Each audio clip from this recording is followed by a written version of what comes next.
नमस्कार सर्वांना. अशोक खरात हा खूप अघोरी माणूस होता आणि हा चांगला माणूस नव्हता. खरंच हे समोर जेव्हा आलं तेव्हा एक धक्का बसलेला आहे मनाला. आणि साप, वाघाचं कातडं आणि भोंदूबाबा खरातचे आणखीन अघोरी कृत्य समोर काळजात भरेल आणि धडकी भरली हे सर्व ऐकून. आणि हे सगळं अंधश्रद्धेचे समर्थन नाही तर खरंच हे एक धक्कादायक माहिती समोर आलेली आहे.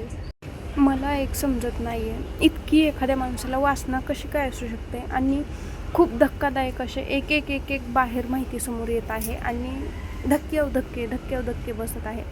खरं सांगायचं म्हणलं तर इतक्या नीच वृत्तीचा माणूस आपल्या महाराष्ट्रामध्ये आहे आणि तो 1 वर्षापूर्वीही याची काहीतरी खबरदार न्यूज चॅनलवाल्यांनी याची माहिती काढली होती. पण त्यावेळेसही चाकणकर, रुपालीताई चाकणकर यांनी त्यांना धमकी देऊन किंवा त्यांना बरेचसे त्यांचा व्हिडिओ पण आहे आणि मी पाहिला तो. खरंच इतकं चाकणकर मॅडमनी इतकं त्यांना धमकीसुद्धा दिली म्हणून ते बाहेर त्यावेळेस प्रकरण नाही आलं. नाहीतर हे प्रकरण 1 वर्षापूर्वीच बाहेर आलेलं असतं. आणि अशोक खरात हा केवळ अंधश्रद्धा पसरवत नव्हता तर त्याने फसवणुकीसाठी आधुनिक तंत्रज्ञानाचा आणि साहित्याचा वापर केला होता असंही कळलं. अशोक खरात मंदिर परिसरात बनावट साप ठेवत होता.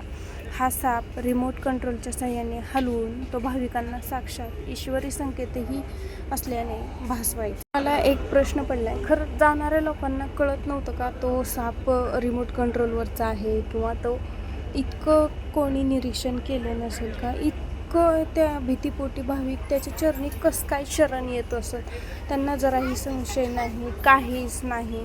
त्यासोबतच दहशत निर्माण करण्यासाठी आणि स्वतःकडे अघोरी शक्ती असल्याचे दाखवण्यासाठी तो नकली वाघाच्या कातड्याचा वापर करायचा.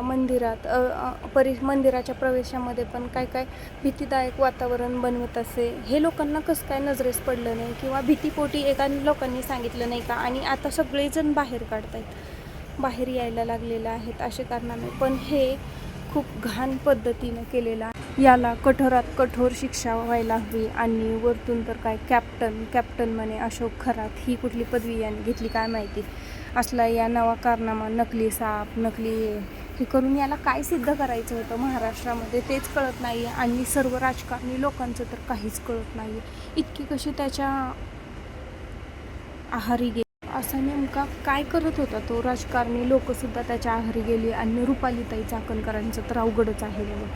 इतकं कसं काय, इतकं शिकलेलं, इतकं हे माणूस. चाकणकर मॅडम नाही म्हणतायत, माहिती नाही म्हणतात वैयक्तिक जीवनाशी. पण खरं काय खोटं काय हे तुम्हालाच माहिती, आम्हाला काय माहिती. तुम्ही एवढ्या दिवसांचे तुमचे संबंध होते, तुम्ही जात